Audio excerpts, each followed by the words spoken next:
Welcome to The Good Pod, where today we're covering Elsbeth Season 2, Episodes 16 and 17. That's right, the super-sized Elsbeth recap. I'm one of your hosts, Jason Reed.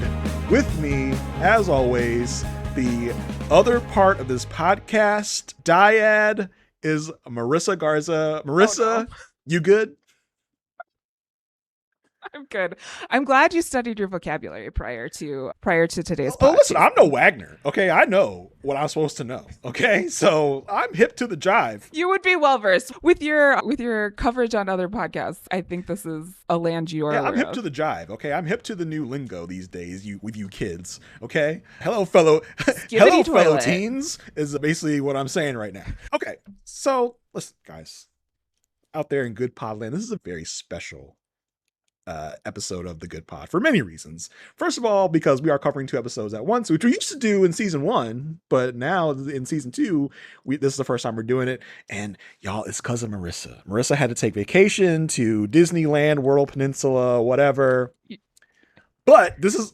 You're welcome. Okay, sure. But this is also a very special episode because we have our very first guest star on this episode of the podcast. We are that's right, we're turning this dyad into a triad. We're being a throuple now. Is that right? A dyad and triad now? It's 3 people. Yeah. Can we pod throuple? Yeah, there you go. Whatever that means. Yeah, so we have a guest, the one and only Sarah Carradine. Hello, Sarah. Welcome to The Good Pod. Sarah. You have the distinction of being our very first guest on The Good Pod. Welcome in. Oh, first of all, are you good? You good? I am good. I thought that the chair felt uncomfortable. I'm breaking it in for the next guest, being the first. There you go. The guest spot. Me good. You good? The guest chair. I'm good. Thank you for asking, because Marissa never asked me if I'm good back. She just says, "Oh, I'm good." Never asked me if I'm good. No. Take a note, That's Marissa. wrong. Take a note. But thank you, Sarah, very much. I'm so glad you're here.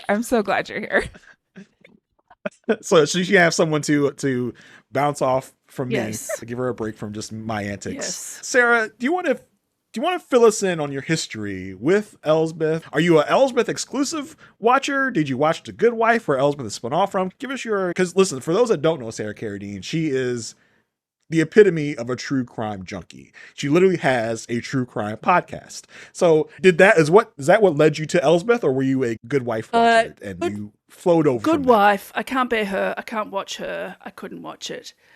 Good Fight. Wonderful, brilliant, lovely, wonderful, and fantastic. Elsbeth was because during Survivor 40, blah, blah, blah, she was a cast member, apparently. Every minute of every episode of that season were promos for Elsbeth, and they were so early as well. It was like, okay, if you want me to watch this stupid thing, where can I watch it? Oh no, you can't watch it. We're just going to tell you about it, and she's going to pop up on a third of the screen during scenes that I would like to watch. However, I am a day one diehard Carrie Preston fan, so I will watch anything she's in. Okay. Claws. Awesome. Claws. Yeah, you will have to watch because Claws. Claws. Oh, sorry. Claws. Sorry. I thought- Hold on. yes, I'll just Claws. put myself through Claws Google is good. Translate. Claws. There you go. Please. Oh, thank you. Yeah, for those that Thank you. didn't pick it up, Sarah is from the continent of Australia. Continent. I had to make sure. I almost said country. It's country I almost as said well. country, but I said Continent is a Continent of country. Australia. It's an island. It is a country, Yep. but It's many things. It's as multifaceted as Sarah.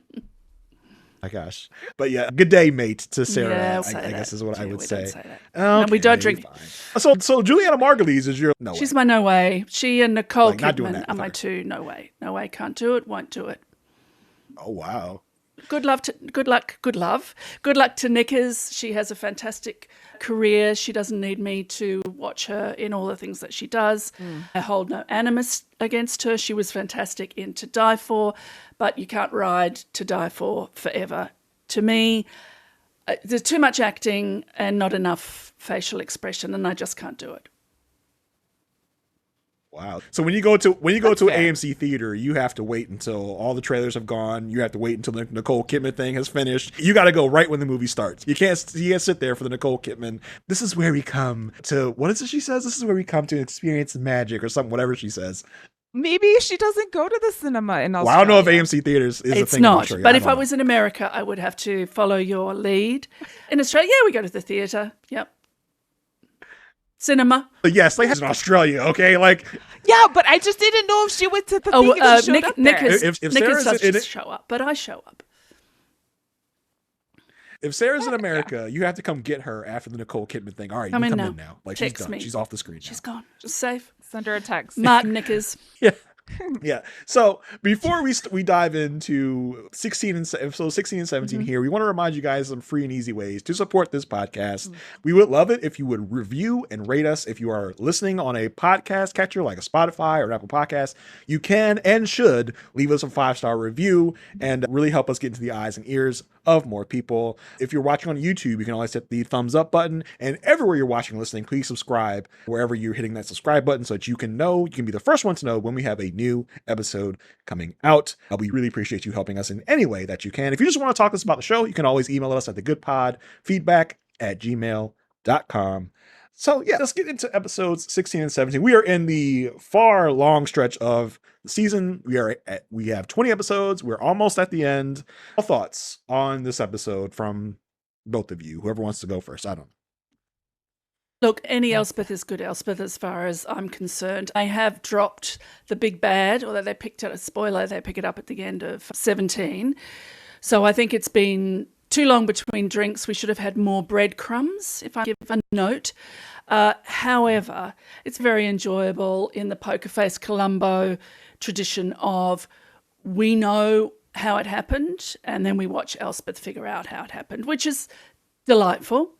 I have a few overall thoughts. One of them is that the carry bags, as we would call them, or totes as you call them, have annoyed me since day one because, first of all, it's like it's like an easy character thing, and I get it, but they have never had anything in them. That's what annoys me about them. Have the carry bags, but they have never had anything in them. Props, what are you doing? Wardrobe, what are you doing? Get some tissue paper, scrunch it up, stuff it in those bags, but they've always been completely flat. So it was very interesting that they have become featured, and we've now seen things which are in them, which have never, ever been in them. So do better on the bags. But the bags, it's interesting that you bring up the bags because the bags, like you said, feature prominently in 16. But did you all notice in 17, they're almost completely gone? She only has, at any time, at the most, she has one She tote had one bag. at a very moderate one at the funeral home, which, again, had nothing in it. Yeah. So are we done? I think we're done with the that bags. part of Elsbeth's personality? I think that there was a thing of, yes, we've run the bags into the ground without ever they never had a payoff. I suppose the payoff is this episode. But look, I love Carrie Preston. She's fantastic. She makes it work. It's a very mannered performance. But if you don't like it, don't watch it. It's like complaining about New Era Survivor being 26 days. It's like that. That's what it is. So don't watch if you're going to get annoyed. So I don't watch shows that annoy me, but I do note, particularly things that I really like, and I really like Elsbeth. I note the annoyances, and we'll get into a few annoyances, particularly with a certain aspect of episode 16, which is a general annoyance of mine in scripted TV. There you go. Yeah, it's just so funny that they call such attention to 16 that she has all these bags. And you would think by episode 17, since she doesn't have bags, that her realization at the end of 16 would be like, you know what? I don't need all these bags. And then, but by the end of 16, she's like, oh, I like my bags. I'm going to keep them. And then at 17, she doesn't have the bags anymore. I'm like, what? What is going on? I think that's like something we see quite often in the show in general. It's Angus. Like Angus is in and out. Like, where's Angus? We have Angus. There's no Angus. Then there's Angus. I don't know. It's a little disjointed. But for me, as someone who has seen this character through all of the goods up until this moment, the loss of the tote bags it's like a it's a loss for me. It was mentioned in other series as who that lawyer, the lawyer with the bags. Like, it was a way to identify her. And I guess like dropping the bags could be a way for her to leave that persona. Like, she's really taking on her own personality. She's really being her own person here in New York. She's really letting go of her past, all of that kind of stuff. But as a longtime Elsbeth watcher, I was like, oh, I'd be happy to see them go, at the end of 16, that moment for her to almost retrieve the stuff and then realize that she didn't need it. My only thing is just that nothing has ever come out of any of the bags in any episode of Elsbeth, ever. Yeah. Yes, agreed. And they've always... And you can tell there's nothing. You can tell there's nothing in them the whole time. Bags aside, love her. I love her. Like, it's not mine, but I love her. And then when she does the pared down for the funeral, spoiler in the next episode, the red coat with the cream scarf and cream hat. Oh, who is she? And the modest black and white tote bag. Fantastic. I almost wanted her to, we'll talk more about it when we get there, but I almost wanted her to go into the funeral as like just a totally different Elsbeth. Wagner tells her like, tone it down. I almost wanted her to be like super toned down, just wearing black and being super serious. I would have loved to see her try and be serious and then probably fail miserably. But yeah, talk about that when we get there. Marissa, do you want to start leading us through episode 16? Just down with the case here. Sure, yeah. So in episode 16, titled Hot Tub Crime Machine, get it? Crime. Is Hot Tub Time Machine that seminal of a movie that it can be referenced in titles? I know what Hot Tub Time Machine is. Yeah, I just think it's the title. Nobody saw it. Yeah. But the title. And sometimes it is referenced in time travel theories. Is this the Hot Tub Time Machine theory? Is this the whatever theory? But it's not very often. I was like, who out here is like Hot Tub Time Machine? That's my favorite movie. I love it. They're putting a title of a name on that. I'm like, really? That movie? Time and crime rhyme. It's catchy. Come on. Yeah. We love a rhyme. I know. We love a rhyme. In this episode, we are introduced to a throuple, which for CBS, for network television, quite a risky move here. Triad between Freya, Axel, and Taylor. And two of these people seemed familiar to me. I was curious if either one of you noticed. Yeah, Mary Louise Parker, come on! Fried green tomatoes. Yes! Listen, I don't know what y'all talking about with the tomato thing, but I was you have to watch it, Jason. Is that one of those sappy movies? I feel like it's one of those like Bridges of Madison County. Watch it and you tell Jason, us. just watch it. Whatever. We'll watch it. We'll pot about it. It's fine. All right, fine. But I was a big Weeds fan back in the day. So you're a big Weed fan? Did you just say Weeds? You're a big Weed fan? Oh, Jason, do you like drugs? Jason, are you like the little puff, the little spliffy spliff? No. I'm a good little the devil's boy. lettuce. I have my DARE graduation certificate. Yeah, I've got my DARE graduation certificate back here somewhere. I can show you. So I'm not a drug abuser at all, unlike Marissa. Don't Garza say no to drugs. Say podcast. no. There you go. Exactly. Yeah, be exactly. polite. So I knew Mary Louise Parker, but Marissa, you put in our notes that who Taylor was. We don't give a crap about who Axel is. Axel is nobody, but Taylor is somebody. Yeah, I don't know who Axel is. Nobody cares about Axel. I also knew Mary Louise. Yeah, he was very forgettable. Mary Louise Parker for me also, I know from West Wing. She was in the West Wing for a while. But Taylor is Luisa from Encanto. She sings, she dances, she does voiceover. And I was like, when I saw her and I saw Mary Louise Parker, I was like, are there two murderers? Because obviously two recognizable faces. I'm like, oh my gosh. This is how it's gonna be. So it was interesting to see how this all came together. But I was also very proud of CBS for having a storyline that wasn't as conventional as usual. But I feel like in modern mainstream, thruples are actually coming up because but we talk about CBS all the time and how it's like old people TV. Very true. So it's not, or it's like it's a bad thing. It's not a bad thing. I'm an old person.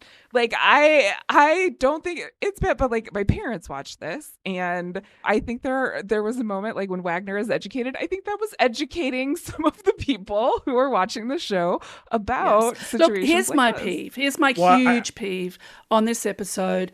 And the depiction of polyamory, thrupleness, non-conventional relationships in general on television.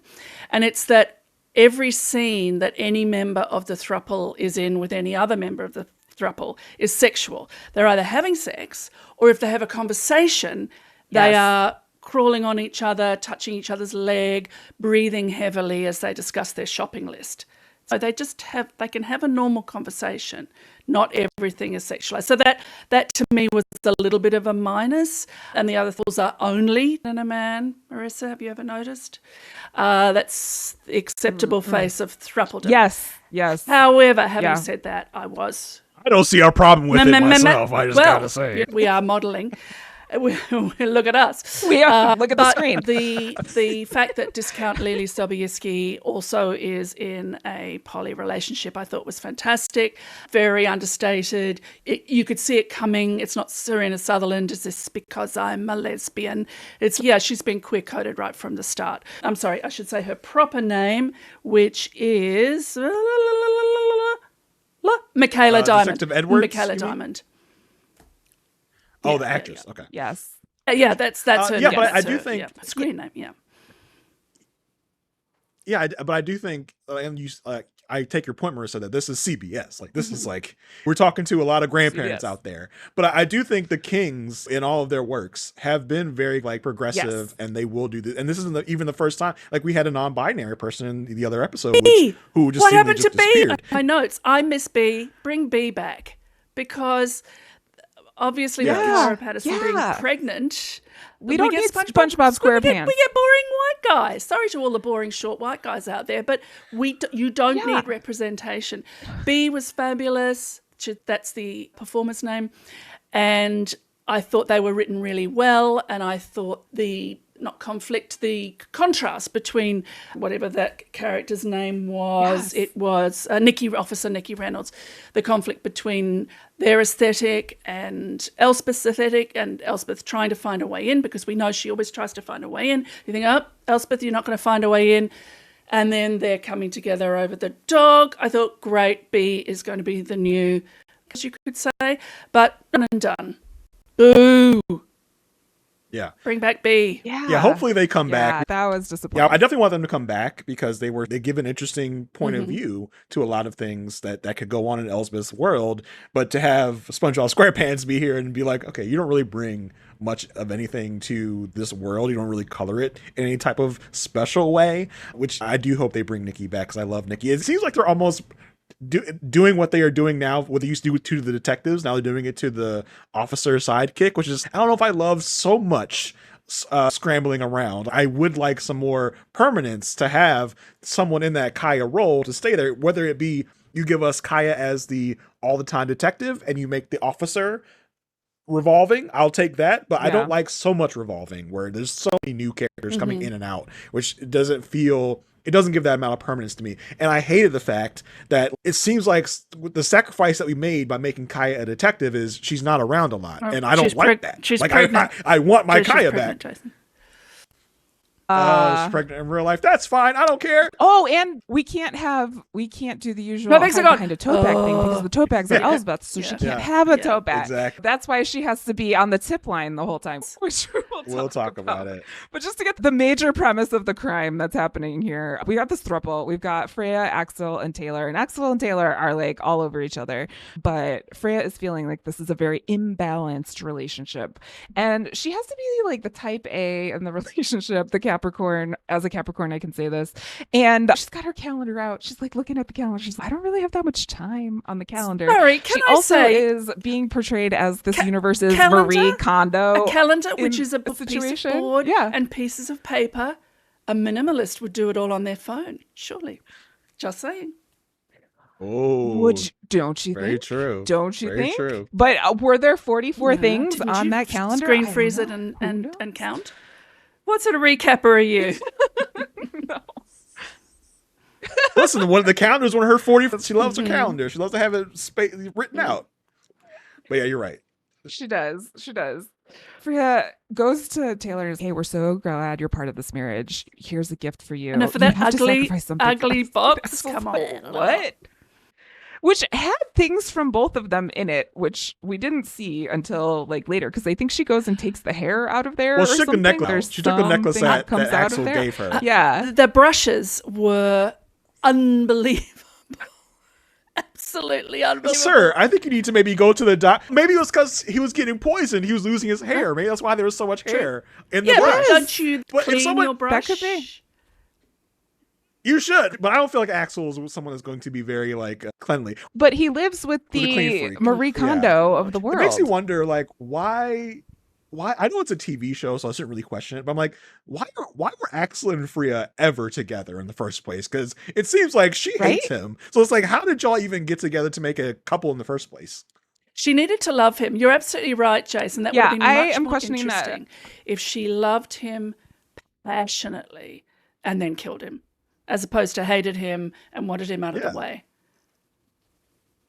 Yeah, he seemed to annoy her. Yeah, it was a very it was imbalanced in that also she was wanting everything for herself. There's not enough time for me. This helped my marriage, all of this stuff. So the imbalance that she was complaining about was created by her. And you're right. We did not see any love or passion between those two characters. We did see plenty of passion between Axel and Taylor, who end up making out very in a hot tub unsanitary. one night. Axel decides no. Yeah, it's just no. And for someone who is very concerned about germs and cleanliness and all that stuff, as Freya purports to be, I feel like having also, a hot tub is a little out of with character. Freya watching clandestinely through the window, why wasn't she masturbating? Come on. Yes. You're watching two people that you love fuck each other? Yeah, or get in there. No, sorry. CBS. This is CBS though, Sarah. Our grandparents are watching, Sarah. Our grandparents are watching. You think they don't masturbate? How dare you? Oh no, I have gone. I've caused another bad image. Sarah has a point. Get out. All right. Anyway, so Axel gives Taylor her real anniversary gift, which is this necklace. It's, oh my gosh, thank you so much. And Freya is watching, as Sarah had mentioned, and at the time she then makes eyes. The first thing we see in this entire episode is a Roomba, and she continues to watch this Roomba. First of all, Roomba in quotes. I'm not saying the brand Roomba. I don't want Roomba. Well, no, because if it came after you, it would be very slow. Anything we say in this episode, and then move away. If Roomba came after you, yes. With all the AI stuff, Roomba is going to be our AI overlord at some point. I'm sure Roomba is going to be your boss one day, Marissa. So don't start knocking the Roomba, okay? I just don't want big Roomba after me. So she's definitely not happy about this. Freya looks at the Roomba and then decides to take hair out of the comb and the brush and goes to the marriage box, gets the necklace, and decides to clog the hot tub. At the same time, or not at the same time, the next night, I'm assuming, Freya and Taylor scoop off to a hotel room and have their relationship building exercises. Which, I'm sorry, if you're going to make a relationship that clinical, I don't know if it's not for me. You do your own thing. I'm not going to yuck you on, but I was like, what are you doing? So you did the podcast building exercises with taping? Those are different, Sarah. Those are different. Those are for us. Those are for us. But Axel's in the hot tub. He sees there's a clog, and then he goes underwater. No. Never do this. Never go underwater in a hot tub, but he does. And he gets his hair tangled. And I know, Sarah, you coming from the world of crime scene, have done your research. So what can you tell us about this type of thing? My research, Wikipedia, and looked up suction entrapment. Just brilliant. It's called pull suction injuries, also known as suction entrapment, incur when a swimmer's body part, hair or clothing is caught. It's also what I call my marriage. It's how I got married, suction entrapment. So funny. Watch for hairs in your brush, Jason, after saying that. So, yes, caught by the powerful suction of a pool or spa drain. There are various types of entrapments, but I will just read one for you, which really particularly tickled my fancy, speaking of masturbating. Please. Evisceration. The buttocks or abdominal area gets sucked into the drain, causing intestinal damage and possibly evisceration.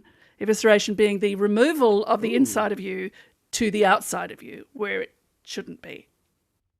Outside. Then it's and outside. Then it's outside. No. Oh, man. Man. Yeah, that's why you should always put the lid those down, men. Drains, men people. Always put the lid down because we don't want to get sucked into the toilet. Yeah, you don't want to be entrapped in a And toilet. Yeah. eviscerate. No, thank you for bringing that to the pod, It's Sarah. a safety pod and an entertainer. Yes. Yeah. I will never look at a hot tub the same way again. Didn't you think there was too much hair? Like an unnatural amount of hair. There was a lot of It would hair. not have been all the hair. And I didn't think he needed to go underground or underwater to get it. Like you could just reach she it. used You could necklace just as reach it. bait. It's a hot She used the tub. necklace as bait to get him to be like, is that the necklace I gave her? And to go down there and try to get the necklace. The hair was just the instrument to clog the toilet. Not the toilet. The hot tub. Skibbity. Which The hot tub. Skibbity hot tub. skibbity toilet hot tub.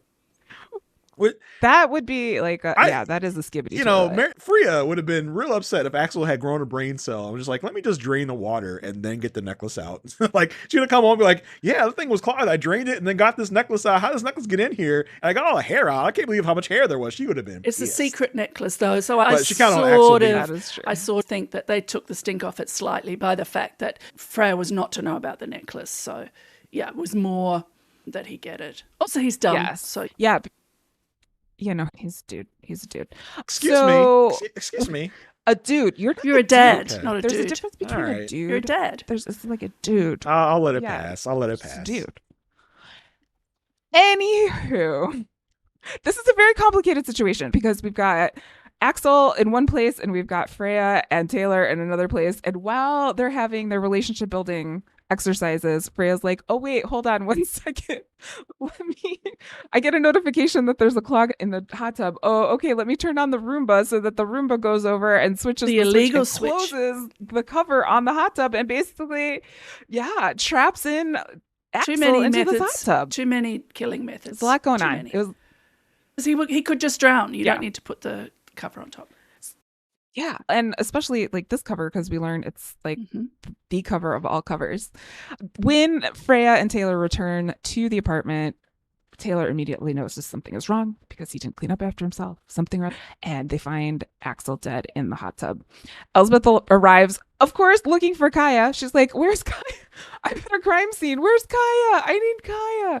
But she is paired with Detective Edwards on this one, and I thought it was a good pairing for this particular episode in particular. Yeah. To go back to the discovery of Axel, Taylor is freaking out, and Freya's just, I don't care. Like that should be a dead giveaway to Taylor. Like, why is Freya not freaking out? And Freya, I'm gonna need you to act better. I'm gonna need you to be freaked out with me because I'm gonna be like, you weren't yelling.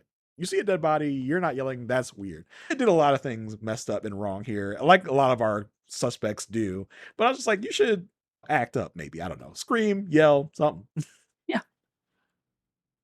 Yeah. Some sort of crying. Don't give some sort ideas of to emotion. criminals, but yes, you should have practiced your horrified face or had your eye drops handy. Yeah. It's like when people go missing and the husband does not call or usually, let's say husband, doesn't call them ever on the phone. You go dead get for criminals. Yeah. If you kill Yeah. someone, you must continue to call someone that you know. You must continue to call their phone and leave a series of messages that range from concerned, worried to mildly concerned. Yeah, all the way through. Mildly Don't just concerned. never call Yeah. their phone. Very bad.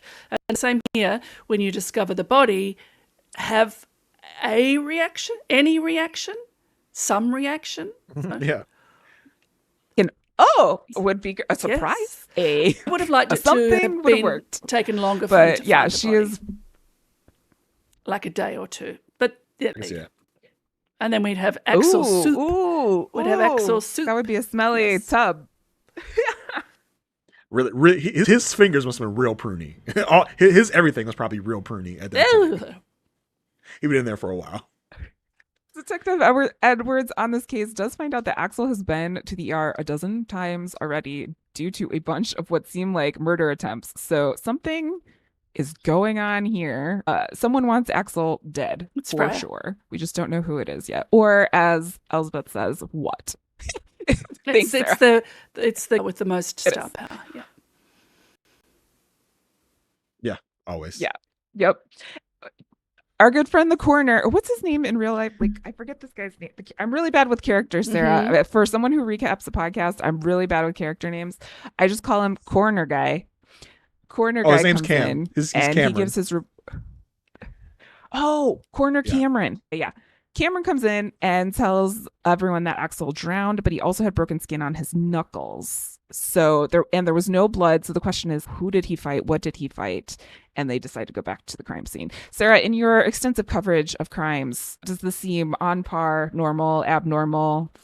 In anything? Well, Do you have any comments on the coroner's report? Everything's Cam's coroner's over-egged. report. Have hair or necklace, poison or drown. But if he's drowning in the hot tub, why do we need the knuckles? They know he died in the hot tub. I don't know what it gave us. I don't know what it gave us, apart from the horror of trying to get out. But it also made me think that a hot tub isn't full to the top. So if he can get to the top of the lid, there would have been an airspace. So I just think it added something that didn't matter, because we know that's where he died. Say, for example, we didn't know where he died. They found the body had the bloody knuckles and everyone was like, oh, who did he fight? What happened? And then at some point later, somehow the inside of the lid is revealed. Then it's really clever. But we know he died in the hot tubs and nothing, because we know he died there. Yeah.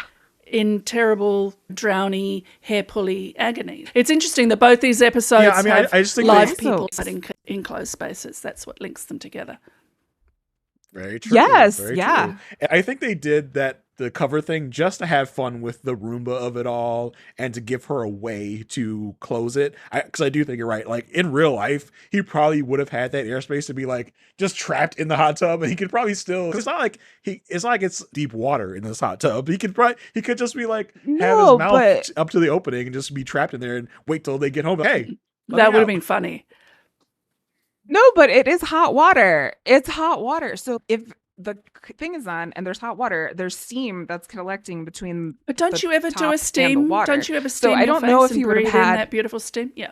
Oh, multiple hours. I'm sure he died with beautiful skin. I'm sure he had beautiful skin. Pruny. Yes, exactly. So they go back to the apartment and there's a representative from the hot tub company making sure everything is compliant. Everything looks good. There's no liability on their front. This is when we learn that like you could basically use a hot tub as a bomb shelter but just the lid. Survive a nuclear blast. They don't make the whole hot tub. They only make the lids. Yeah. Yes, that's true. That's true. I thought it was a very fun Freya, addition to the proceedings. They have the representatives from the hot tub cover be like, we're not liable for this. I wouldn't even think to do that if I was making the show, but I thought it was a very fun addition here with a so serious lady like trying any way possible to make her company not liable for this. There's the non-compliant plug, the non-compliant button. Yeah. It's in the wrong place. Yeah, in this whole thing, we learned that the button's in the wrong place, which just conveniently is like at the foot level for a Roomba, but also in Freya's mind is like, where else would it go? This is the only place it makes sense. But while they're like looking at the hot tub cover and all of this, Freya again I think she's a little voyeuristic. I think she likes to watch things because she's again looking over the corner and listening into this conversation. And while she's there, Taylor comes down the stairs and says, hey, we were in a throuple and now we're in a couple and couples really aren't my thing.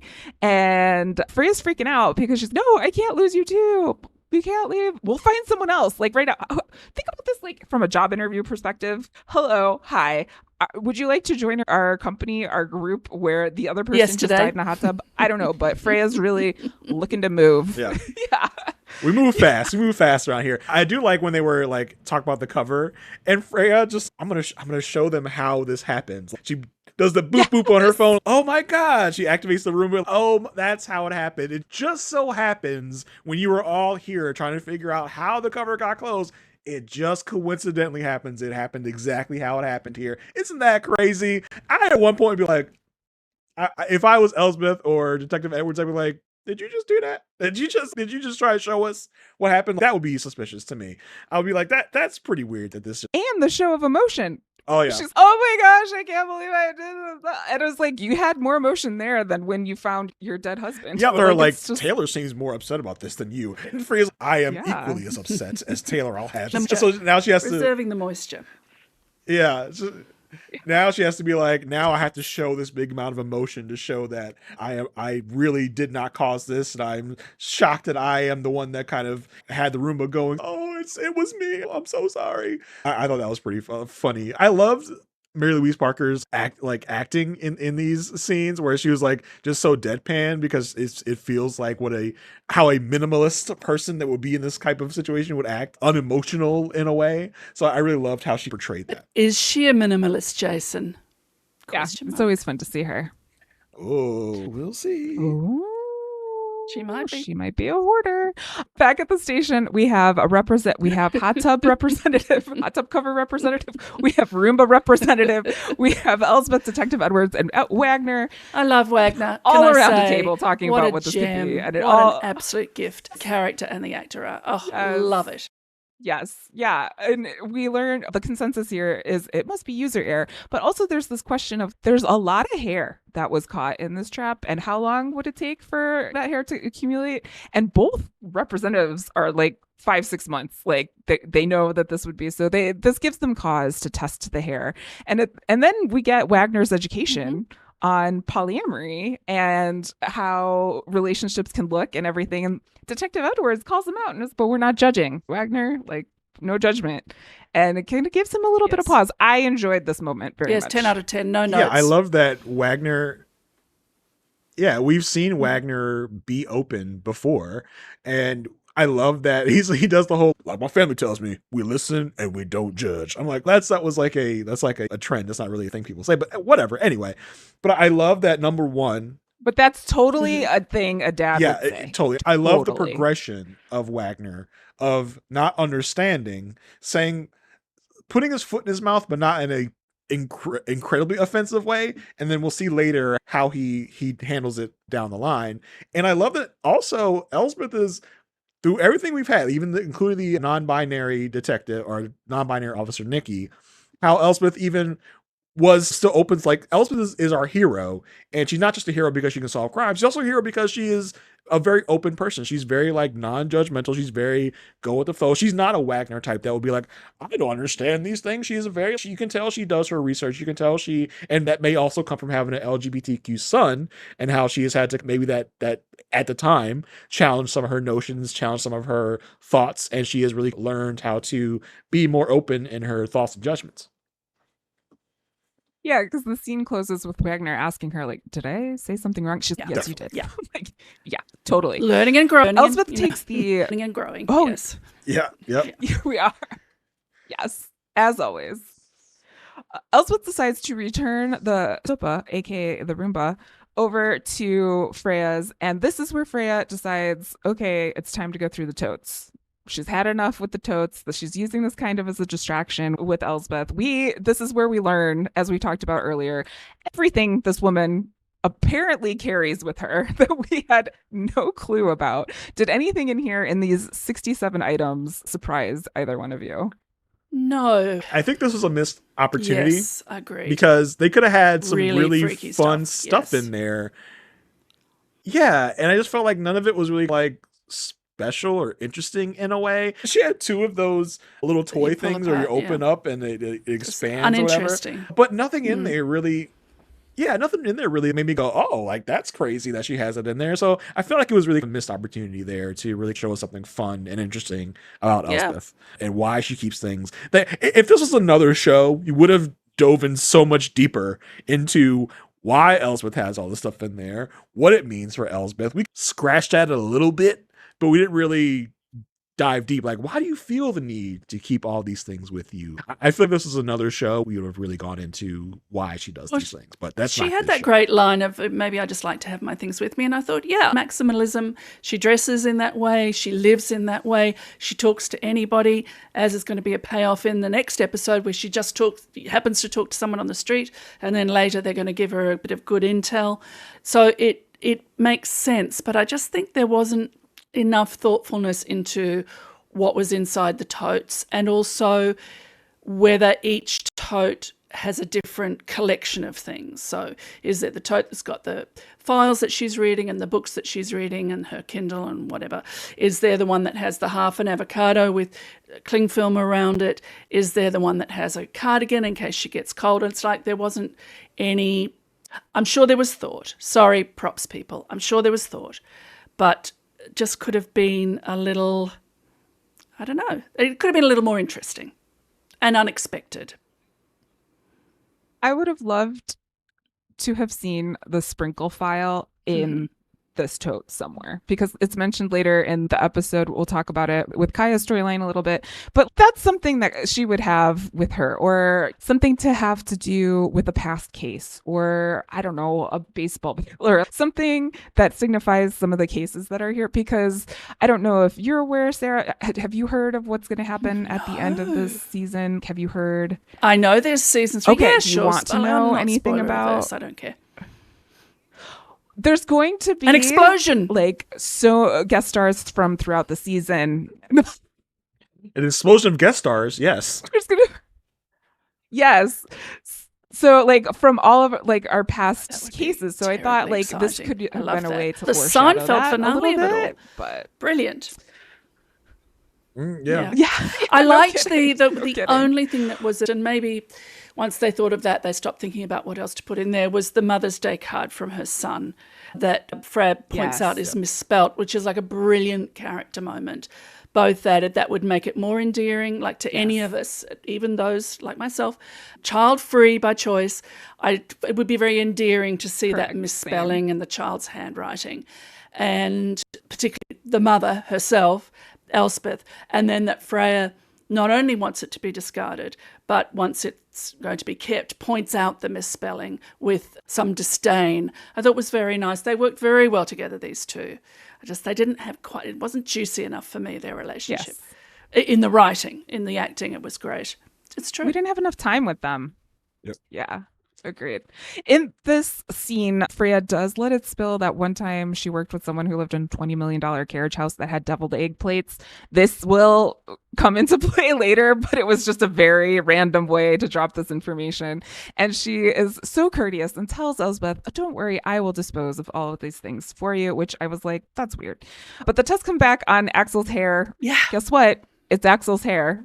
No surprises here, but it was some older hair and it had traces of arsenic.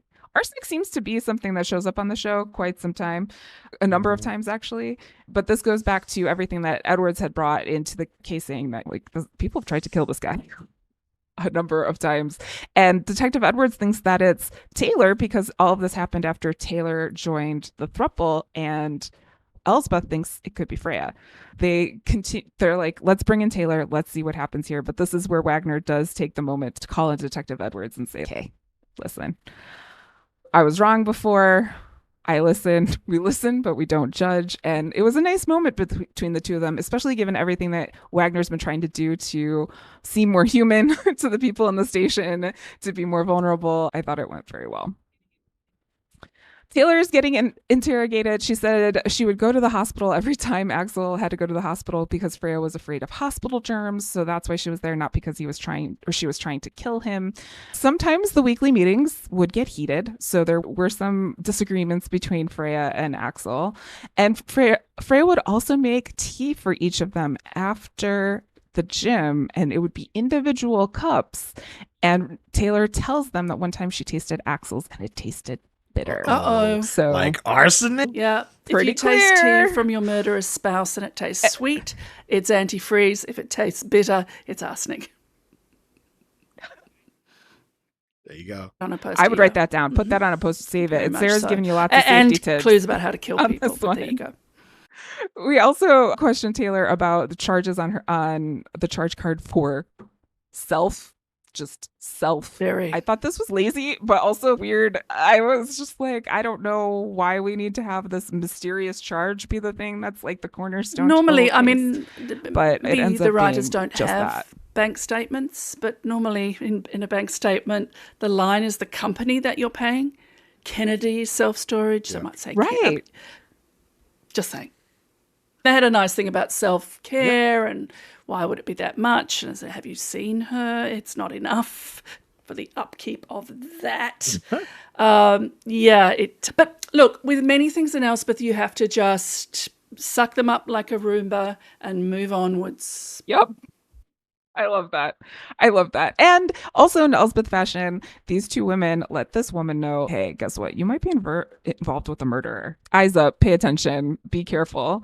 And that sends Taylor into interviewing for a new third. So she just gets all this information. And Freya's, oh, you seem like a great fit. And the guy's, what happened to the other partner? And Taylor's, he drowned in a hot tub just the other day. And Freya's not happy. He's dead and she might have killed her. She might as well just said that. I love the guy's like, I think I left my refrigerator door open. That was the best excuse she got. It's like, I left my oven on. I gotta go. It's a play. And I think Taylor ends up saving her own life here because Freya's, do you need some tea? It's okay, calm down. We've just been through such a loss. And Taylor's, nope, I'm going to go for a walk. Bye. I'm out of here. Teddy has been around in this episode, which we'll talk about a little bit later. But in this moment, Teddy and Elsbeth are decluttering things that happen in a true to life experience. Every time I go to my parents, I pretty much walk away with something else from my childhood, my life. So this is very relatable. And Elsbeth trying to give Teddy all of this stuff, but it was the comment from Teddy that said, I can't take any more, otherwise I'm going to need a self-storage unit. That breaks. This is the moment. This is the moment. And do people really call them storage moment. Units, or would they refer to them more colloquially as storage? Does they? Yeah, I probably would say the self. I just say I have a storage unit. Exactly. I don't know. You said self part. It's true. Kondo herself says that younger sisters often have more than older sisters, more stuff, because the older sisters pass things on. And Marie Kondo's big thing is don't make your clutter somebody else's or somebody else's to solve. And certainly a friend of mine whose son has just left home for the first time and doesn't want his Taekwondo trophies. She goes, what am I going to do with them? I said, landfill. Sorry guys. Sorry, Earth. Landfill. Don't want them? It's fine. Landfill. Yeah. So parents don't become museums for your departed children. If they want the stuff, they'll...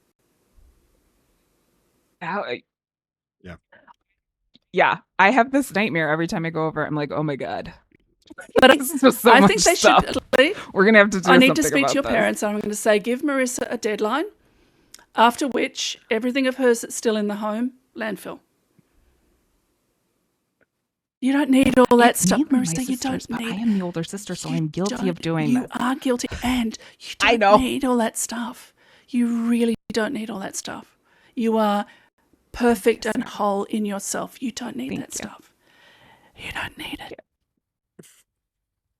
Thank you. Jason, we never get this healing when it's just the two of us. So I really appreciate it. That's true. Don't come to me for healing. I'm not that guy. But we have other things. But I agree with Sarah. I do need to go. You really and do. Let some of that you stuff don't go. Need it. So this moment with Elsbeth, she's okay. Self-storage. I know what I'll do. I'm going to drop some stuff over at Freya's and then I'm going to follow her and see where it goes.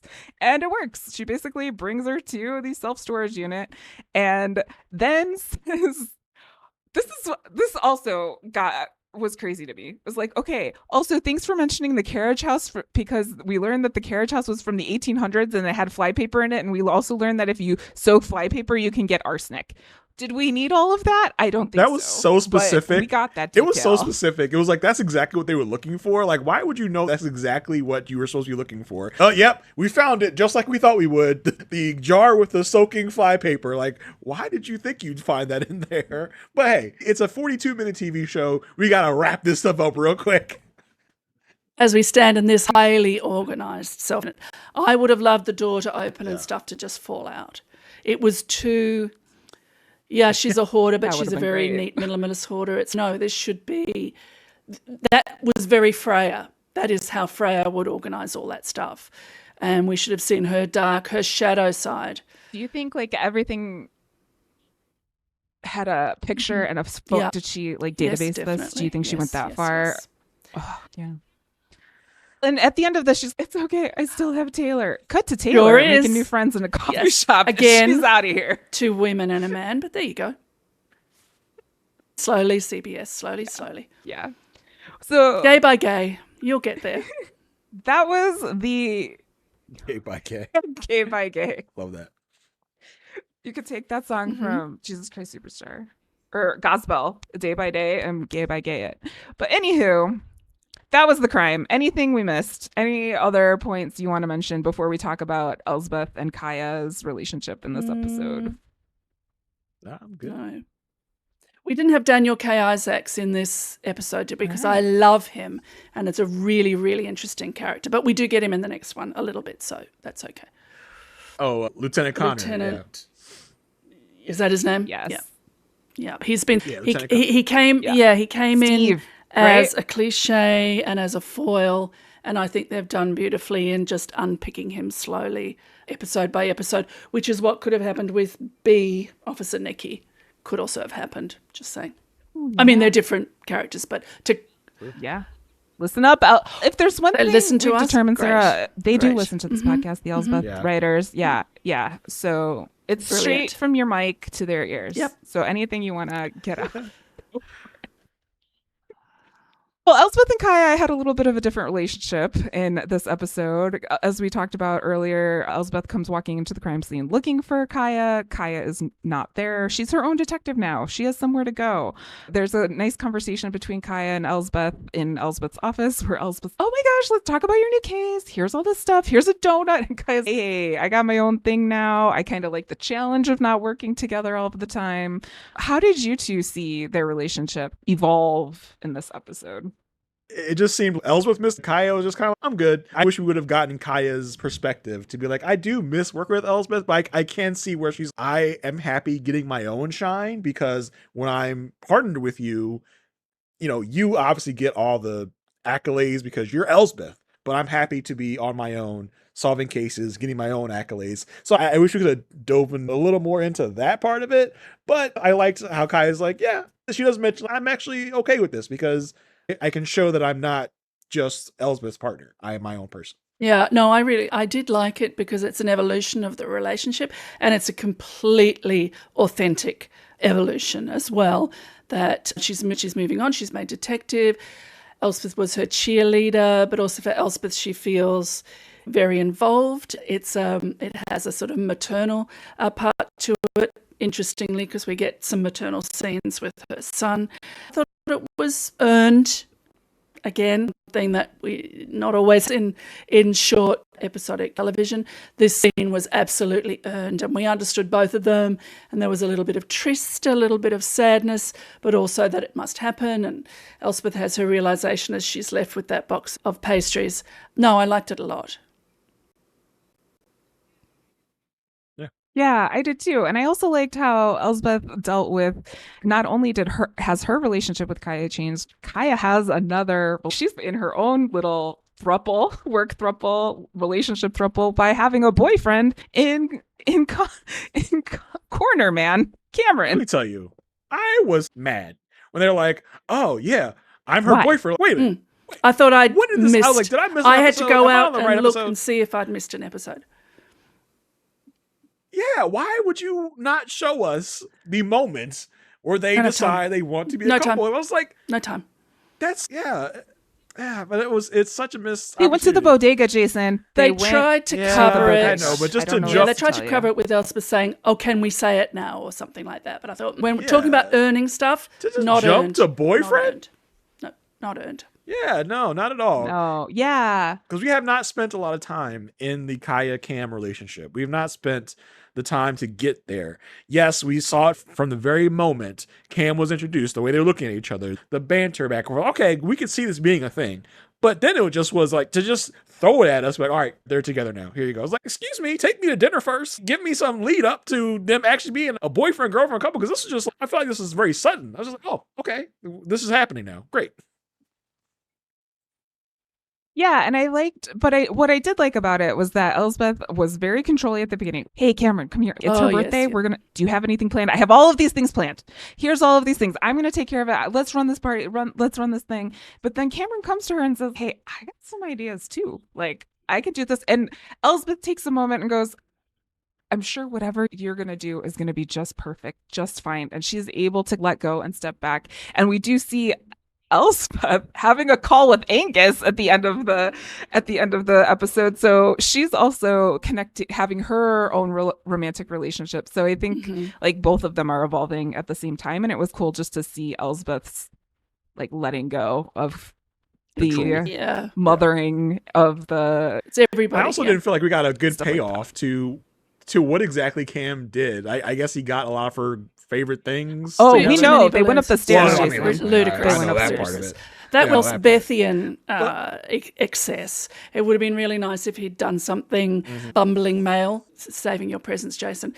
Because I think Carrie Preston's a great enough actress that when she said, whatever you do, it will be fine, we all know she's thinking, it won't be enough and it won't be fine. And I would have loved them to go up the stairs to something small and homemade and just not quite right but perfect, in the same way that the Mother's Day card is so endearing because of its misspelling. Mm-hmm. So what it actually was, it was a TV moment, a producer moment. It's like on Bachelor and Bachelorette when the girls say, oh, I can't believe you did all this for me. It didn't. It was the producers. It's the same thing here. It's too much. I thought if it been repelled by it, it would have been something, or if it had been small and not shabby, but that he really thought hard about it, and it was the thing that he thought would be okay. Or he made some biscuits and they weren't, cookies and they weren't right, or something like that. It's this thing if Elsbeth hands it over to him and says, I'm sure what you do is okay, and then it's a very Elsbethian scene of excess and perfection. Yeah. I think it would have helped me solidify the Cam Kaya thing in my mind if he had done something just perfect for her on his own to show that he really knows her, but we didn't really get that. I feel like if we had gotten that, that would have been like, okay, Cam understands who Kaya is, like their relationship is great, but just to get the one scene of, oh, I don't know if he got all of her favorite things for her and took her upstairs and they did the thing adults do.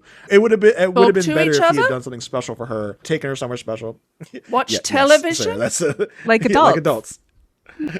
Adult conversation, okay. in quotes. But I just felt like it would have given me team building activity. It would have given me more confidence in their relationship if he had done something extra special that she would have loved. But we didn't get that. We just got one singular moment. The only thing I can offer that is a little bit different than what the both of you have been saying is she did walk away from those balloons. None of the presents were open. She walked away and she walked upstairs. So just looking at it from like a symbolism point of view, which I sometimes can give the show way too much credit. This may not be what they're doing, but if she didn't open any of those presents, what if all of that was Elsbeth's idea and he just took everything from that sprinkle file and did it? Like. She's walking away from that. She's going upstairs. She's elevating. She's graduating.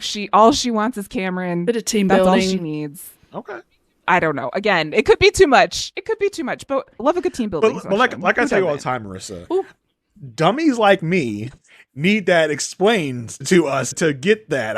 I don't like to read symbolism. Tell me what you mean, show. I'm not smart. I'm not Marissa. I'm not Sarah. Tell me. Hit me over the head with it. I gotta know, because I'm not looking at it like you're looking at it. I remember 2 weeks ago and you told me that 20 years ago your mother took you to the Bronx to this one particular bakery and bought this thing, and that's what he's brought for her. Exactly. That's what you're talking about, Jason, that he listened to her, that it's something in it that he had to go all the way off the island, that he had to, I like that. I like your idea. Yeah.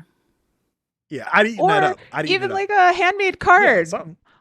Handmade card with a misspelling on it. Like that would be a brush with your hair in it. Misspell Kaya. Like, it's only 4 letters.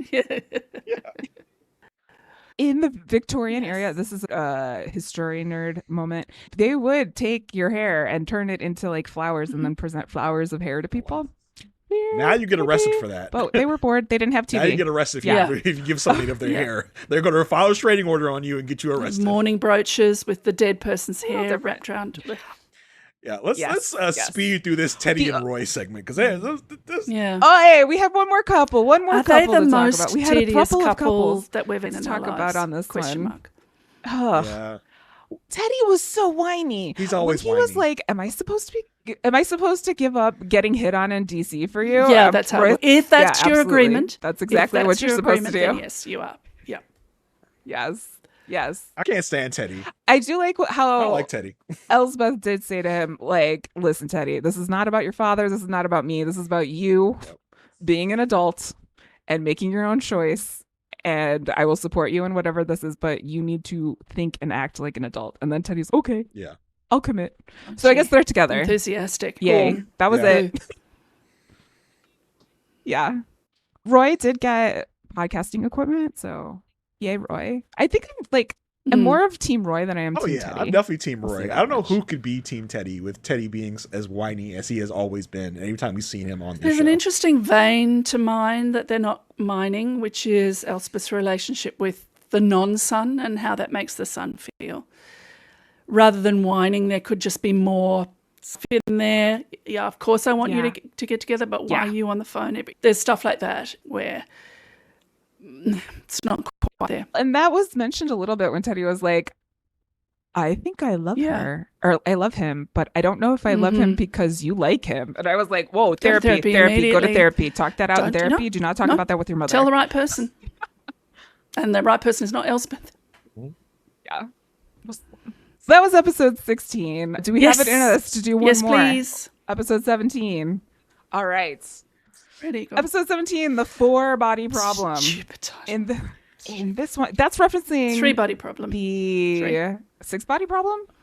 The 3-body problem. That's right. That was a series somewhere. A book first and then a series, I think. And also a book. Yeah. In this case, the 4-body problem is dealing with a bunch of dead bodies. We've got a funeral home, Arthur Green and Sons, very high profile in Harlem, took care of most prestigious families and everything. But we're introduced to the grandson in the family, whose name is Russell, and he is quite the alternative thinker, aka conspiracy theorist. And he goes to visit his grandfather and says, hey, Gramps, hey, Pop, my YouTube's about to blow up. And Pop, you mean explode? Is no, like on the YouTubes. And is questioning about whether this person that the funeral home handled the funeral for, N.D. Longacre, is alive or dead, if she's really dead. And Pop's like, she's not in there. Brilliant. So there's some family secrets around this funeral home. Did it have, for me, I kept thinking of 6 Feet Under, but that's just me because I love funeral home dramedies from the late 1990s. But did any comments on Russell? I feel like Russell's definitely... Sorry, go ahead. I just feel like Russell's probably definitely there's somebody out there that is a Russell. I'm blowing up on YouTube thanks to my conspiracy theories, and this guy's he's definitely he's there to visit Pop as an opportunity not to see Pop, but he wants information from Pop, and he feels like there is a Russell in a lot of families at a lot of Thanksgiving tables. I loved how they kept referencing that throughout the episode. Yeah, I think it's a bit of a woeful way. Yeah, especially in 2025. More. Don't have an actor give him 3 lines, although agreed. She's not in there. Was fantastic. But we needed to visit him a couple more somehow. Because him demented, brilliant. Yeah, agreed. Russell goes and confronts his uncle, who is currently in charge of the funeral home, and his uncle is none other than David Alan Grier. What a legend. Love me some Dag. Obviously, I think everyone probably knows him. His most famous roles in the sketch comedy Living Color. He's currently on the show St. Denis Medical, a show I've not seen yet, but it seems like in my vein of show, so I should see it. But yeah, David Alan Grier is a prolific comedic actor. He even does some serious stuff every now and then, which is also great. I love David Alan Grier. Anything David Alan Grier's in, I will watch. Except St. Denis Medical that I haven't watched yet, but I will. It's good when it comes recommended. It's on my list. I haven't. Who knows? By the time this comes out in a couple of days, you may have already watched it. Yeah. It's pretty good. It goes up to his uncle and is like, yo, what happened with this person? And Arthur, Russell's uncle, David Alan Grier, I don't want anything to do with this. What are you talking about? This person died. People come to a funeral home when they're dead. I don't know why you're asking this question. And as soon as Russell mentions that he might exhume the body, Arthur's, hey, about that. Let me go and exhume. Let's get in the car and go somewhere. Bodies. If I was, yes, I am. If I was Arthur, I'd say, go ahead. Sure? Go ahead and try. Listen, all you need is a good shovel. What's the problem, Sarah? The problem I get a shovel. The ground is frozen. Look, Arthur could not have acted more sketchy if he tried. Special shovels. This is another trope. I'm sorry, I'm on my high horse or my soapbox or my high box or my soap horse or whatever I'm on today about tropes in television that we just don't want to see anymore. And one of them is when a character is lying and we, the audience, know they are lying, you don't have to act the lying. You can say the lie as if it's true, and then everyone in the scene believes you, and we know you're lying. But there's this thing where people act, I'm lying, my eyes are darting about and I'm mumbling. It's Arthur, if that's a secret that you've been keeping, continue to keep it. Just don't act sketchy. sketch. Yeah. Yeah. I do think in real life people do that too, though. They don't know they're acting sketchy, but they are acting sketchy because there are people that can read liars and No, they read can't. eye movement and all they that. can't do that. But I think what can't you're do saying is that, like they're Jason. They can't do overacting that. in this moment. They can't. That's not true. It doesn't happen. Okay. Yeah. But if I was Arthur, I would be like, okay, we know that Pop has dementia, so that's just what I go with. Yeah. Why is the solution? Let's go to the cemetery and let me hit you over the head with the shovel and kill you, my nephew. But not I really didn't kill you. understand why He's this was still the in jump. there knocking Why did we? on the Yeah. Right, let's knock him out and put him in a casket. What was the plan? That what was was the the plan. plan? It was so bad. I was like, yeah, it's like I could just say that Pop has dementia. He doesn't know what he's talking about. End of story. Done. I was like, kill him if It you're was going to like- kill him, and then you don't have to trim. Kill him at the funeral home where there are dead bodies. Why are you going to the leaving Yeah, his booze? plan, like he puts him in the casket. Yeah, he gets in the casket and then drives over to the crematorium, which is closed, which you would think he would know. I'm sure he's calling this place like every day. He's a funeral director. I don't know why he didn't know this, but anywho, at the same time, he's got this dead body. Not his dead, nephew. though. He doesn't Not know what to do. dead. At the same time, Knocking on he's the inside getting- of the coffin. No, he's not dead yet. Oh, that's right. Yeah, he's not Well- dead. He's got his nephew trapped. But in he was the probably box. dead within 10 minutes because that casket is vacuum sealed. There's no air in there. It's made no by hot the tub. people as the hot tub. It's lid, no hot yes. tub. There you go. And I'd be funny if the same lady showed up like, why are you here? We also make casket lids, not just hot tub lids. But I'm sure he was dead within a few minutes because there was no air at all But in there. It was he's still vacuum knocking. sealed, which makes the crime He's even still worse. knocking at the funeral home. Well, he was knocking as soon as he put him. I didn't think he was. I Oh, thought he was okay, just knocking earlier. when he Yeah, put yeah, him in yeah. the All right, hearse. yeah. Like as soon as he Yes, put He him in. could have been. yes. Yeah. Yeah, so even worse crime, like not even just killing him when you thought you just hit him over the head with a shovel, which I don't know why you would automatically think that, but not check for a pulse. And just to make it even worse, to make him suffocate when you put him in the casket is like an even worse murder in my mind. Yeah, for real. Just knocking. I'm like, oh my God, he's still alive in there. So we've got nephew in a coffin, and Is that then like Dick in a box? they get a phone call Nephew saying, in a "Hey, there's coffin? been a plane crash with the senator and his family." Yeah, there's When the box- if it's that his name should have been Dick. His name should have been Richards. That would have been hilarious. If Richards in the box. Yeah, that would have been hilarious. But a senator and his family were in a plane crash. Oh, were and you are thinking also of headed to the some funeral names home. that And were you so doing some fan fiction? Arthur has There might be. Just saying. Just asking. You weren't. You probably weren't. Sarah, it is 2025. I would never do such a thing. I don't even know why that would even come up. Jason, on the other hand, maybe. Oh, I but got some names on that me? list. Nah. For sure. I was thinking of Yeah. senators, Yeah. advisors, the whole kit and caboodle. Anyway, but I love how this makes Arthur basically try and run around and hide the body for the rest of the episode like it's a Scooby-Doo Yes. cartoon where he's just like going with the body in different More of doors that. and running around different rooms with the body. I thought that And was then other people hilarious. pushing I the love that. body, not having checked the body. We don't know where the Yep. body is. I loved all that. I loved it. Yes. Yes. Because he's so dignified. He's Russell's so friend dignified. comes down to the station. That is just perfect. Yes. Yes.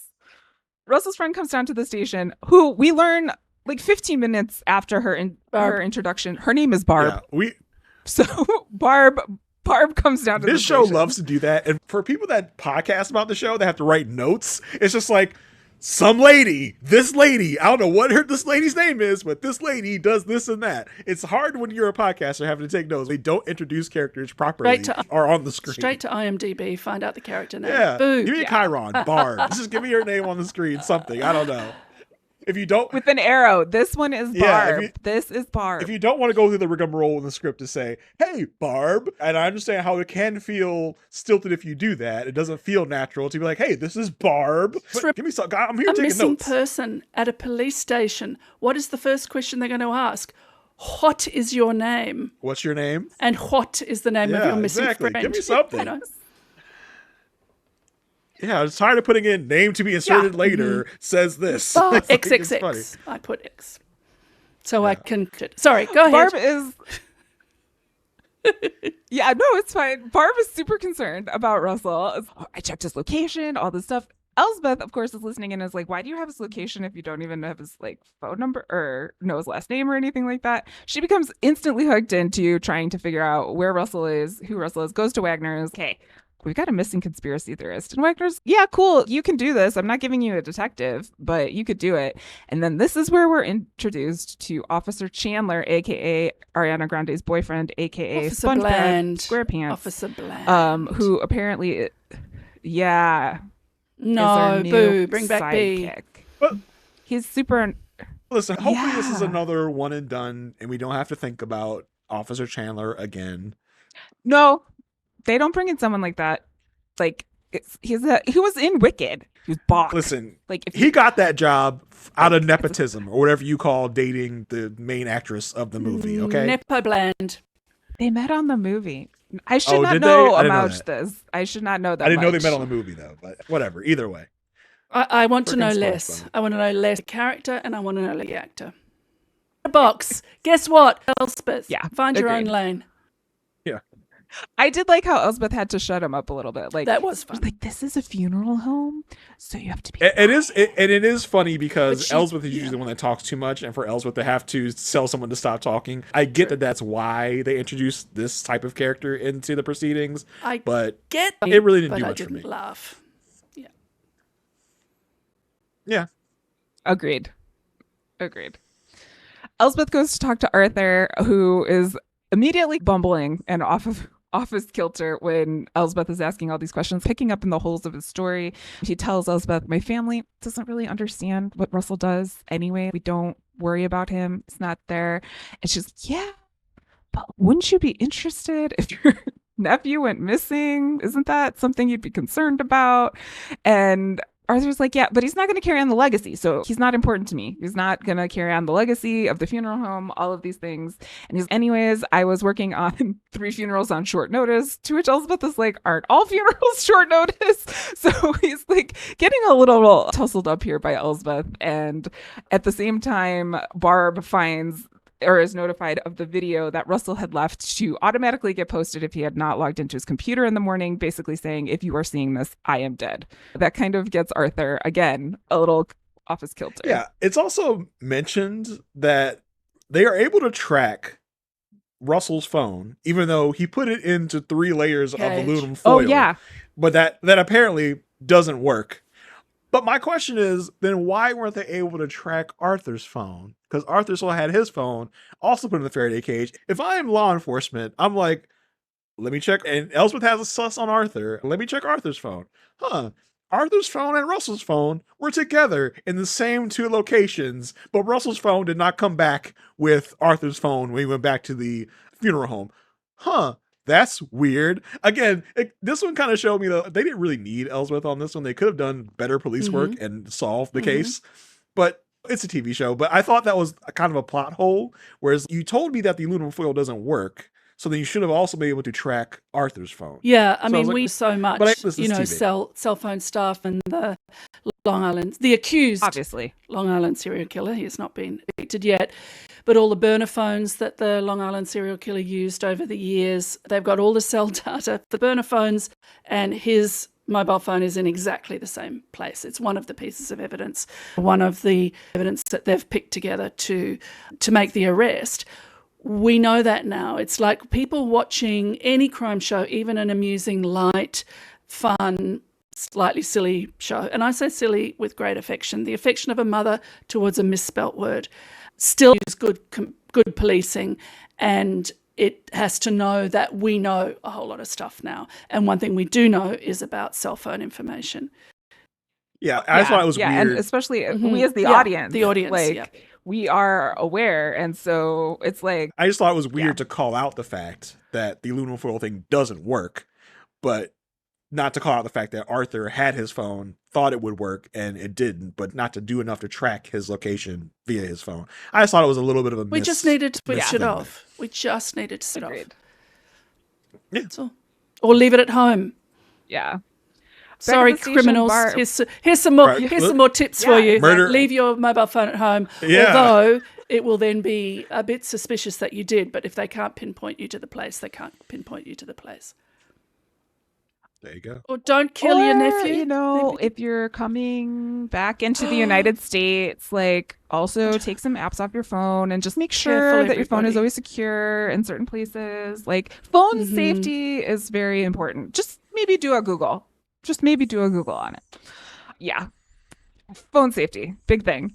Back at the station, Barb and Elsbeth are talking about going through Russell's like Twitter feed or something like that. And she's like, look, it says that he posted that he would have a good burger. Def would eat here again. What is DEF backwards? FED. It's feds. And I love how Elsbeth deals with alternative thinkers, aka conspiracy theorists, in this episode, because she doesn't deny this woman. She's like, that could be. Or can we also look at this message that has a question about Andy Longacre and whether they're dead or not? And maybe that has something to do with the fact because it's connected to his family's business. Is that like a thing that could happen? I did enjoy how Elsbeth didn't discredit this woman. I like that she's Barb. They had a nice, quick relationship. They liked each other. It's kind of like how you talk to children, right? Oh, yeah, totally, definitely. We will definitely keep that in mind. Well, definitely not keeping that in mind, but you would definitely want to humor them and make them feel important. Barb was so concerned. She's, are you not going to follow up? Why don't you call the FBI? I was like, okay, cool. Like, I can't call the FBI, but I know someone who does. So goes to talk to Wagner's like, yeah, my guys at the FBI have no idea who this is. Beautiful. Until 32 minutes later, the FBI shows up. I loved it. I really love when because they do this more and more now with the black screen of text, like 32 minutes later. In the last episode, it was 67 items later. It's done to such great effect every time they do it. And I really love it. Oh, the FBI was definitely listening. The FBI is definitely interested enough to get it down here in 32 minutes. 2 agents. But mostly because... Or like, do you have something to add to the file? Yeah. Russell would be thrilled. And I do love if the... we're alive, he'd be thrilled. Yes, he would be. Elsbeth like explains to Barb, hey, like the FBI, they're just doing their due diligence. They're just doing their thing. This doesn't necessarily mean what you think it means. And Kaya walks in because Kaya's been on the tip line. She's being hazed as a new detective and is on the tip line and brings in this guy Jay, who apparently saw Russell get abducted by aliens in the cemetery. And again, Elsbeth is, oh, did you? Is this the UFO, aka a picture of the hearse that you saw? As opposed to completely denying him. I thought this was funny because also Elsbeth did not catch that Jay was on mushrooms. Yeah, I love the Jay Barb conspiracy theory face off of it was a spaceship. It was like, no, it was what did Barb think it was? It was what was it? Like a black ops. Yeah, Black Barb ops. says the feds. Oh, a black cell. Yeah. I love the conspiracy theorist off that they had in the office there. I thought it was funny. Yes. Elsbeth and Barb go to the cemetery, and this is where we learn a little bit behind why people think that N.D. Longacre has faked her death, because there's a phrase, I forget what the phrase is, on the tombstone that relates to revelations of certain verse in Revelations about Jesus coming back. So therefore, N.D. Longacre is coming back from the dead. Obviously, in some way. But more importantly, they do find a roll your own cigarette, which we did see Russell light at the cemetery before he was whacked over the head with a shovel. Barb is, this is Russell's, he was here. And Elsbeth finds the track of a hearse and a gurney and says, a coffin is a good place to hide a body. She's not wrong. Which she's not wrong. Elsbeth goes to Wagner and tells him, like, hey, the crematorium was closed for repair. So I think Russell was actually like more involved with this than we think.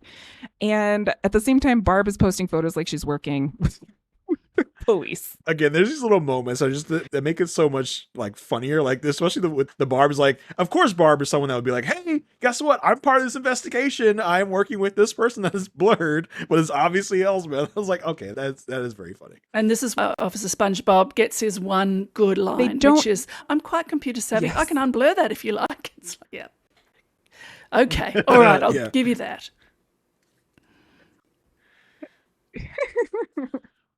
They don't have any evidence or anything, so they can't get a warrant. But Wagner does remind Elsbeth that's not stopping you from going to a public showroom and maybe doing some investigation of your own. But have some respect for the dead. Dress it down a little bit. And I did love this playoff because she was wearing quite muted colors for Elsbeth at that time. She still was wearing colors, but then she like walks away with her head down. Yeah, which I thought was funny. Yeah, I would have loved to see Elsbeth like in all black at the funeral home. with Yeah. striped I would lining love to or see her something. try Yes. and act serious. Yeah. Yeah, to try and act serious and then not be able to pull it off at all. At the funeral home, Arthur's answering questions from the senator's family. One family member by the name of Juniper, lost her sister, and she's really concerned about having an eco-friendly funeral. Can I just tell you, dying is super expensive. Yeah. Like, it is a crime that it is that expensive, but I'm glad they highlighted that on the show. Oh, it's $25,000 if this is a thing you want to do. Okay, my sister just died. I don't know how to make and all the decisions that you have to make when somebody dies. Do you want this? Do you want that? Is that what you think the person would want? So I like how they explored that while also having cardboard, everybody, Also- cardboard yeah. coffin or Look a through wicker stuff. coffin. But wicker coffins are quite expensive too, but they are very pretty. Makes it look like you're going home in a picnic basket. But yeah, to cardboard will do. It's really nice. Oh. Look them up. Wicker. I don't know how I Brilliant. feel about Regrows very easily. interesting. If you're buried in it Yeah. with the earth where you came from, you'll be Expand there. out. Yeah, you'll be there. I like it. I like it. Chandler is Elsbeth and Chandler when they approach the funeral home. Find a paparazzo, if I may on the correct way. you. I was like, As this if is there's weird. only one of them, it's a paparazzo. Oh, Just thank saying. you, thank you. Thank you, all our Italian Paparazzo listeners who are thanking me. on the You're way, welcome. and he's like, paparazzo. He's there because he thinks that Meghan and Harry are going to show up.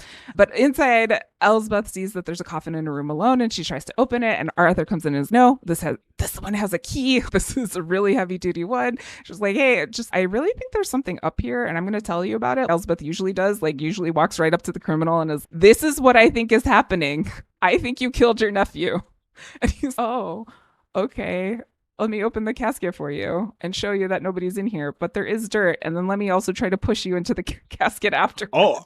Not suspicious at I all. loved how menacing he got. Go ahead, get in. See where you're going to end up someday. I was like, oh, we've seen Elsbeth get a little threatened before, but this is very devious and menacing of David Alan Grier, aka Arthur, to do. I was like, oh my goodness, he seems very serious right now. She's literally bent over backwards. And how scared she was. Yeah. The only thing is not much peril Yeah, because to get out. Yes. SpongeBob SquarePants is outside somehow. So knew she was in there. I thought I would have liked her to have gone Somewhere. alone and nobody to have known. Now there would have been some peril. However, he was very threatening, and she was In a bent over basement. backwards, so I liked it. Yeah, This is true. yeah, I liked it. This is true. Elsbeth and Barb have coffee, and Barb is really determined. She's, I'm going to continue the search in name of Russell. And Elsbeth finally puts together, oh, did he mention he was going to exhume the body? Oh, you can't do that without the family's consent. Maybe I should talk to the family about that. Yeah. So she goes and talks to the family, and apparently cousin Jeremy started this whole rumor by saying that Andy Longacre's casket was light, and at the time Raymond Green, Pop, was the funeral director, but his son Arthur recommended a closed casket so no one would take pictures of things. And I was just like, that doesn't track because they're super discreet, right? That's their whole thing. They don't want any disruptions, and so this might be a mistake. I kind of wish you talked to cousin Jeremy to be like, I picked up my cousin, my aunt all the time. I know how heavy she is. She ain't in this box. Look at me. I'm going up and down with this casket. She ain't in here, y'all. I know how heavy ND is, and this is not ND. I wish you could have gotten something like that instead of just a third-hand account from one of the other family Yeah, we members. like primary sources. Yeah, for sure. Yeah, those are always helpful. Always helpful. Meanwhile, Arthur is still trying to find Rose's body Very during funny. the funeral ceremonies for the senator. Everything. Poor Heather. Poor Heather the temp. Who is the Arthur person who has Rose's never body met. in the end. Makes Yes. sense. If you're the head of this huge company, sometimes you don't meet the temp. Sometimes you have the temp has other supervisors they meet before this person. And I love this. Yeah, I think this is the pilot. So I just got him out of the freezer. It's like, girl, you about to be fired because you out here moving bodies around. Ain't nobody tell you to move no bodies. And I think it's part of David Alan Grier's repertoire of how he is running from area to area, checking to see where the body is, looking under all the coffins to see, did I put him in here? Did I put him in here? And just how he finally finds Russell's body. I'd almost thought that Russell was not actually dead. I did It was too. like it was going to be a twist that Russell was like walking around the funeral home. Maybe he was concussed, does not know where he is, and just like wandering around. And Russell might have to try and kill him again or something. I'm sorry, no, Arthur might have to try and kill him again. I thought that would have been a fun little twist, but then he eventually, like we said, he found the body eventually. Yes. Elsbeth then, after all of this, goes and visits Pop. Not sure And why we Pop's go a little- there first anyway. A little altered, a little... Yeah, exactly. Agreed. She finds out that Russell did talk to Pop, and Pop's answer here is, when asked about ND and whether ND was alive or not, basically like, Polly would understand. And this, okay, I do have to give the show credit for this, because Polly was a dog, and the dog liked apple slices. What did we learn about apples on Elsbeth? Apples equals arsenic. So, do we think that the dog was poisoned? That's all I have to say. Well, That's all I Polly. have to say. Oh no! I Oh, don't know. Marissa, Such a good girl. Don't put that in there. I don't know. That's where my No. brain went. That's where my brain went. Gosh. Is that That's wrong? sinister. From watching, I don't know. That's originally I thought I was like, oh my god, did they I kill think- the dog because ND's alive and they put the dog in the casket? Well, that instead? dog was in the Is casket. this Oh, the As we Spoiler. plan? learned, but that dog would have had to eaten a lot of apple slices to have the arsenic affect He them. loved Polly loved apples. licking kept- paper. I fed him Apples. 12 apples. Polly, Yeah, soaked fly paper. Exactly. Back at the funeral home, Juniper, whose sister had passed away and was concerned about the eco-friendly funeral and everything, is like looking at her sister's casket and is this the one that I thought it would be? It looks like you could fit two people in here. Gee, I wonder if there's two people in light here. bulb moment for Arthur. He's like, oh yeah, it could fit two people in here. Let me get this done quick and dirty. Is basically Arthur's thing. Like, Elsbeth is breathing down my neck, about to catch me. Let me get rid of this body real quick and convince this woman to burn her person in the cremation, so I can throw Russell in there and get this thing done. Yeah, it was, but I felt so bad for Juniper in the situation because he's just like, yeah, I'm sorry I convinced you for burial. We should totally do cremation. And she's like, yeah, okay, I don't know. Like, she's just, and she lost her sister. It was sad. But anyway, Elsbeth is walking to the funeral. I'm assuming she was invited to the Dell family funeral in terms of how she was. well, she received hugged Juniper. at I mean, because this- she situation, and she's dressed up. she made Yeah. friends with Juniper early. So Yeah. even She even made a though she friend. did barge in on the funeral, Juniper was like, I guess we're cool. You can say we're friendly. You can attend my sister's funeral even though you didn't know my sister. But on the way there, she runs into her paparazzo friend, and somehow this paparazzo, just by standing outside, is aware that Juniper has decided to cremate her sister instead of bury her sister, and this sends alarm bells off in Elsbeth's head. I just was like, okay, I guess it's a little better than Yes. self, but it's One not might that much also better than one might self almost for say me. it sets off some flashbulbs. Ooh, there you go. There you go. Yes, Yeah. yes, it might. In her mind, she's do.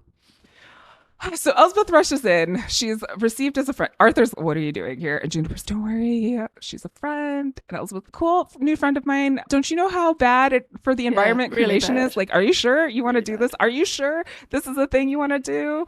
Don't you want to make sure everything's okay? Like, it's all eco-friendly in there, isn't that? Don't you want him to open the casket? Just open the casket. Well, listen, and if eat I'm it. burning my family member, I don't need this expensive ass casket. So that's the first thing you're going to do is get him out of this casket, put him in a wooden box, because I'm not burning Cardboard. up $275,000.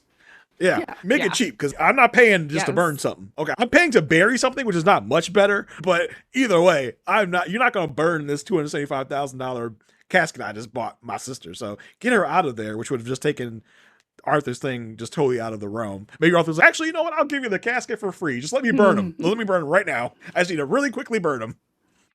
Yeah. And he opens the casket, and lo and behold, there are two people in the I casket. kind of thought this is gonna My be. gosh. I thought this was gonna be like a switch up, just like the other coffin was. That Russell was not gonna actually be in there. But I was like, oh, I guess I should have looked at my watch and said, oh, the episode's almost over, so we have to solve this thing.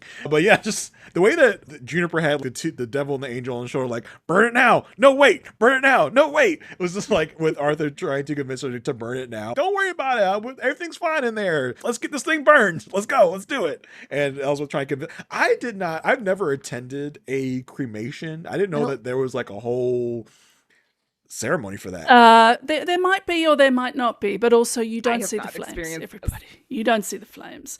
There's a little conveyor Yeah, belt. you That would don't. freak me There's out. a little Don't. conveyor belt, and the coffin goes off the conveyor belt, and it goes into the opening, and then the doors on the opening close, and then they close curtains, and they burn them later. They burn them later because they don't want you driving away from the crematorium and looking back and seeing ash coming out of the...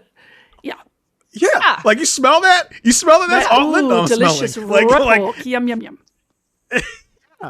That would freak me out. Yeah. I'm not Army Hammer. Oh gosh, Like- that would really freak me out to actually see my person getting But burned the alive. the I'm sorry, not flames. burned alive, burned dead. The flames. Very well, health and safety alone. The flames, Health I don't and need to safety see the alone. flames. No. Yeah, Yes. And also he was like, will you help me push your No. sister into the wanna- hereafter? no, And I was like, no, I will not. That's terrible. I don't want to do that.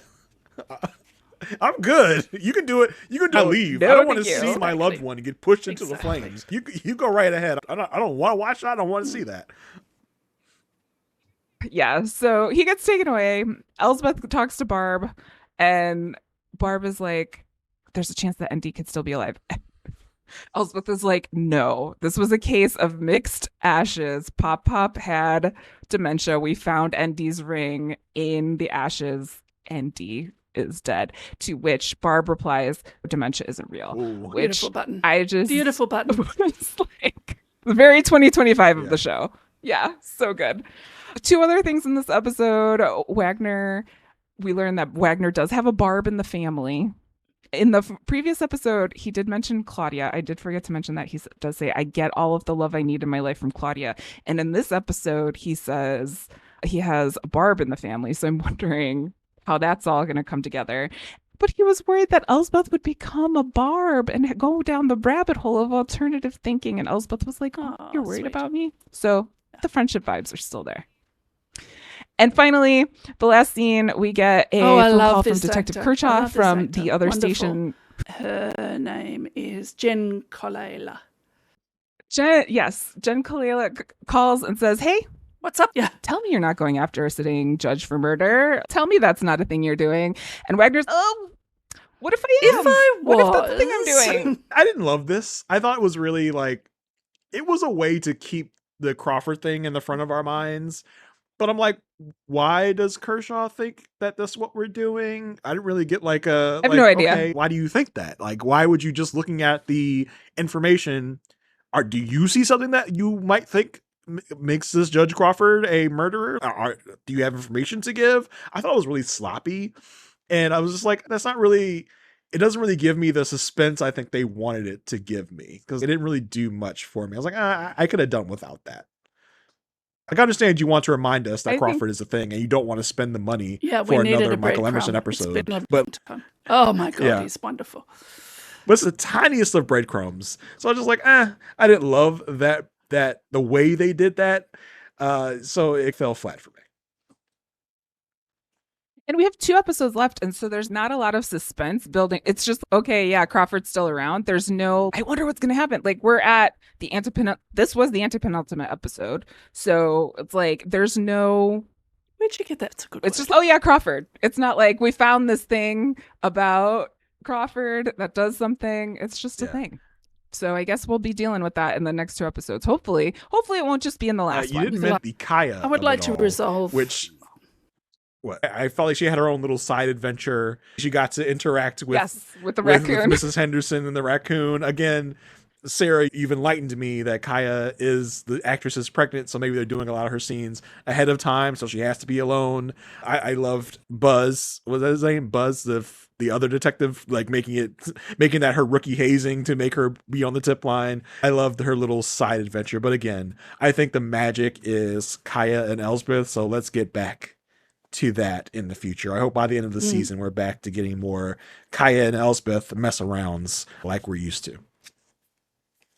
I think thematically it fits in because it's about listening to people who you might think are crazy, conspiracy theorists, old women wanting attention. And if you actually listen to them, that there's something behind what they're saying, and therefore you get to solve raccoons. So it worked thematically, but it seemed very shoved in there to me. Yeah, totally. Agreed. Sarah, thank you so much for joining us for these 2 episodes. It was so great to talk with a real crime expert. Thank you for educating us on crimes, on safety. I feel like I can be on either side of the story now. I can protect myself. I can also be a criminal if I wanted to. I feel like it was a well-rounded conversation, so I really appreciate you being here. It's so much fun. It was good. Oh, I see what you did there. Sarah, do you want to give everyone where they can find you, where you can find your podcast, what you're up to? We'd love to hear all that. You can follow me if that's something you'd like to do at Sarah Carradine on all the things, mostly Blue Sky. I have the place to be. And I do have a true crime review podcast every week. The great Murray Forth and I will bring you a review of a true crime property and conversations with fascinating people involved in crime. Oh, that's not quite right. In the true crime space, shall we say. The podcast is called Crime Scene. That's SEEN. And you can find us at crimescenepod.com. Yeah, they have awesome, fantastic guests on Crime Scene. People that just love... Yeah, listen, that's what I'm saying. Those are the awesome guests they bring on. That's what I'm saying. So yeah, Crime Scene is a very unique podcast that I love because I'm not someone that is a big crime scene junkie, but you guys make it very digestible. You really go through the whole thing in a really easy way to bring us into the property. And as someone who has been tortured by you guys by making me cover the most horrendous, awful things. Sperm. Yeah. Oh my God. Sarah and Mari love to torture me with the worst of the worst. With banter, call Jason. God, yeah, of course. I am that guy, of course. But yeah, Sarah, like Marissa said, thank you so much for coming on. We really appreciate it. Marissa, what about you? Where can people find you and your musings nowadays? Yeah. You can always find me at itsmemarissag.com. There's links to all of my socials there, my emailing list, everything that I am up to. If I'm up to something, it'll be there. Yeah, that's all I got going on. Jason, what about you? How's your podcasting life looking these days? It's looking pretty good.